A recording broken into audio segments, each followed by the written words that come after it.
We are joined by Rob Parker. So you hear these comments from LeBron. What's happening? Good morning. Good morning. Yep. What do you make of it? I don't understand it. It doesn't make any sense to me. So LeBron came to Los Angeles with this team, helped Magic put the misfits together. He did. And he's surprised that they're not running away with the Western Conference, or I expected them to struggle. All of the question marks about this team, and Shannon, you noticed, was when the team was put together. Where's the three-point shooting coming from?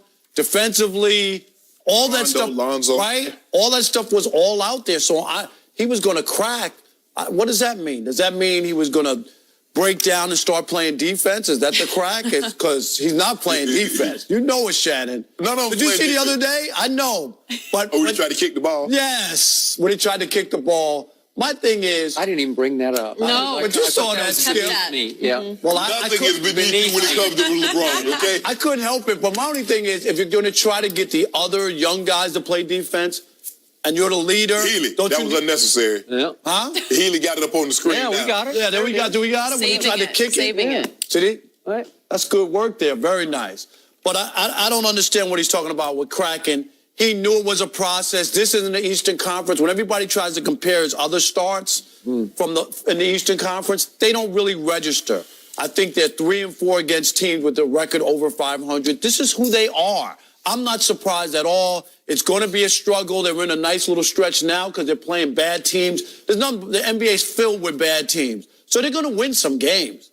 But cracking, I don't know what that means. Let me Help me out. Let me equate it to this.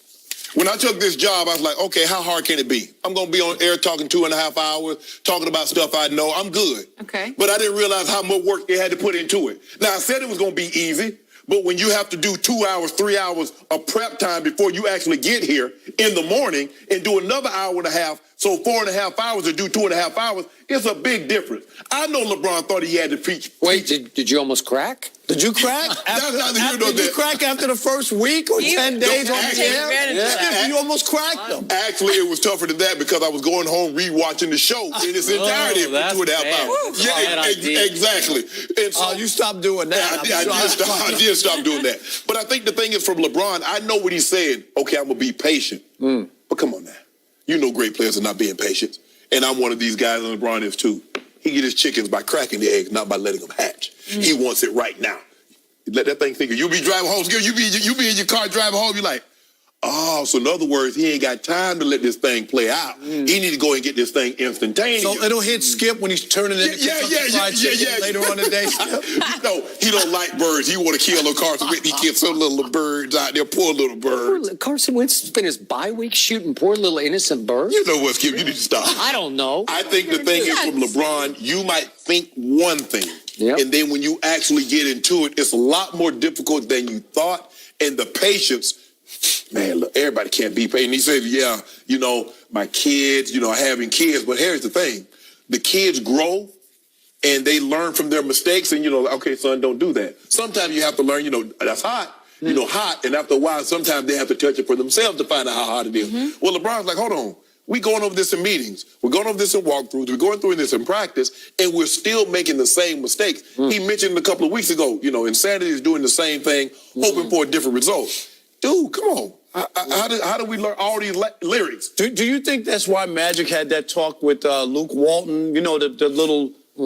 because LeBron maybe went to him and said he was going to crack or wasn't happy about it? I'm just asking. No, you're not just asking. You tried to plant that seed. You've been around Skip Bayless too. I'm just asking. See what y'all do is that what y'all try to do, y'all try to plant seeds in fertile soil, water it, and then let it grow. I know you two. Y'all been at it too long, but no.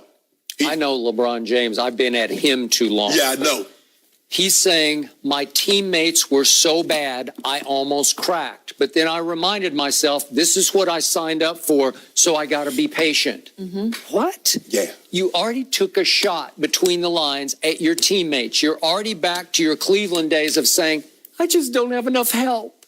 And I almost cracked because I don't have enough help. Skip, he just thought he would win more earlier. That's it. This is classic, vintage LeBron sort of passive-aggressive blame deflection. Don't look at me for 7 and 6. I didn't have anything to do with it. Yeah. He had everything to do with it. Skip, it's also the reason that he has a hard time getting guys to come play with him. The other stars that he's looking for. That is the correct. reason. Because when push comes to shove, he's going to point fingers at it's your fault, it's your fault, it's never my fault. And much of this 7 and 6 has been his fault. Well, if you don't mind me asking, Skip, how easy was it for Jimmy Butler to go play in Minnesota with those other stars?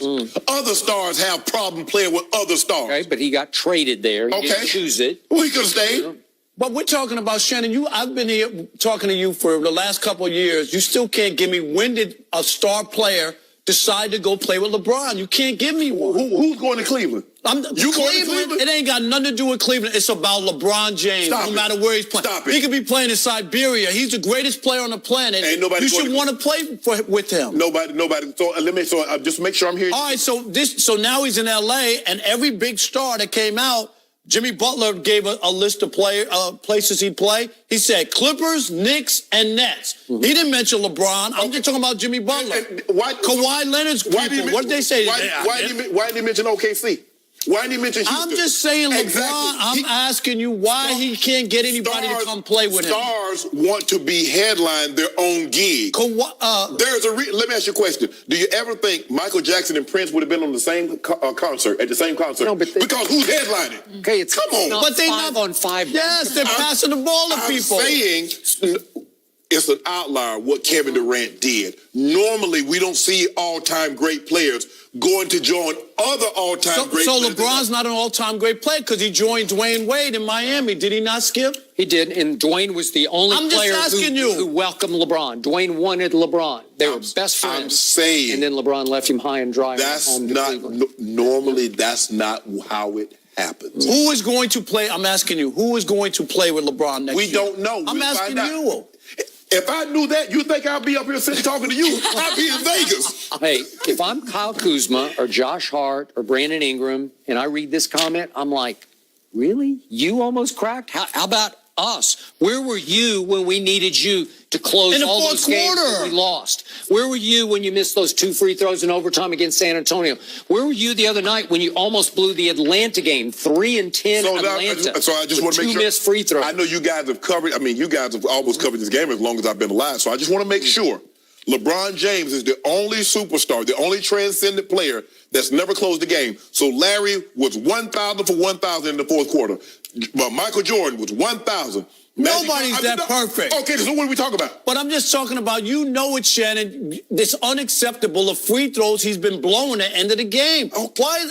So that's those acceptable for you? No. Okay, that's all I'm saying. No, that's what you said. You said he didn't close. Like all the games came down to free throws and he missed them. But they were in every single game to start the season. They were all winnable. Okay. All of those games were winnable. Of course, every game is winnable. No, that's why you play. It's not every game. No, he's talking about winnable in the fourth quarter. In the fourth quarter. So Magic, Larry, and Michael never lost games in the fourth quarter that we won. That's not what I'm saying. So what are you saying? Wait, this is LeBron James playing with a bunch of kids in cast-offs. It's your turn. You do it. You chose The here. mere fact that he's playing with kids in cast-offs and in the game in the fourth quarter should be commended. Okay, I'll give you that. He put him in position, then he can't close. Why is that? If I'm Kuzma, I'm saying, where were you, King? Luke Walton says, we know what LeBron can do. And in certain situations, we're going to have to find out who's going to be Robin, who's going to be our second closer. So Luke knows and saying to himself, okay, we know LeBron's going to miss these 2 free throws, but can Kuzma make a shot after that? I mean, come on. Michael Jordan didn't need a second closer. God. Hold on. So what was Steve Kerr? Okay, that's when he called the play in the huddle. Okay, what about John Paxson? Yeah. Did he call that? Same idea. No, he didn't. No, he didn't. Yeah. Because Horace Grant passed up all that, too. Okay, but Michael Jordan played no role in that. These weren't game 7s because he never even got to a game. There were game clinches. There were game 6s. He was the MVP of every finals he played in. 6 for 6. Landslides. Yeah. Come on. There was nobody else. Okay, I get all. There's no argument. But to sit here and say Michael Jordan didn't need anyone, no one else. He didn't need a closer. I know that. And Luke Walton's calling plays the other night down the stretch for Brandon Ingram and Kyle Kuzma. Really? Let me, if you don't mind me asking, and I don't know if you were there. You might have been there on that double nickel game. Who hit the game-winning shot, Skip? Which one? At the Garden? The Garden, the double nickel game in the Madison Square Garden. Who hit the game-winning shot? It's just a regular season game. I say now it's regular season. Well, but it's not some final. Who made that shot? I can't believe you remember that. Yeah, who got the dunk, Skip? On a double dunk. Bill Cartwright. I don't know who No, was it was it. Weddington. Oh, Bill Wennington. Oh, Bill, I love Bill Wennington. From St. John. Was it Weddington or Longley? It was one of those bigs. Okay. Wedding, yeah, it was Bill Weddington. Bill Wennington. I remember. Oh, well, hold on. You mean to tell me you got 55 points and you don't take the last shot? Because remember, that's LeBron James. He had 51. Who won the game? Whoa. Yeah, Hold on, time out, Skip. Who went 6 for 6 in the finals? You got no argument here. You see? Well, you got no argument. Skip. I covered him. He just took over every game. Whatever needed to get done, he got it done. Hold up. He was the closer. He was the opener and the closer. So what about that 19 points that he scored in the game 6 against when they were in Seattle? He closed that one. 19 points. He was obviously not needed. Well, he was not needed. Well, I'm serious. Rob, you see that, Rob? Hey. Even Rob had to laugh on that. What's the most iconic moment in finals history? Jordan holding the pose at Utah. He steals the ball from Karl Malone, dribbles the length of the court, and says, Scotty's over on the wing. What's the most And he just iconic? holds the pose. What's the most iconic block in finals history? Reggie, no, it was the Tayshaun Prince's block. That was a Reggie great- Miller. That wasn't in the finals. No, I know, but that's a great That was block. a great Was it block. better than the chase down? Come on, Rob. Oh, that was a great block. The We're chase down moving was on. Not a We're great moving block. on, Rob. Thank What are you you for talking joining about? us. J.R. Smith. We always go on different tangents when You you're already here, know. but it's good to have Maybe you. Always. Next up, will Hugh Jackson help Marvin Lewis save his job in Cincy? We'll Will he, discuss Rob? that. No next. way, no how.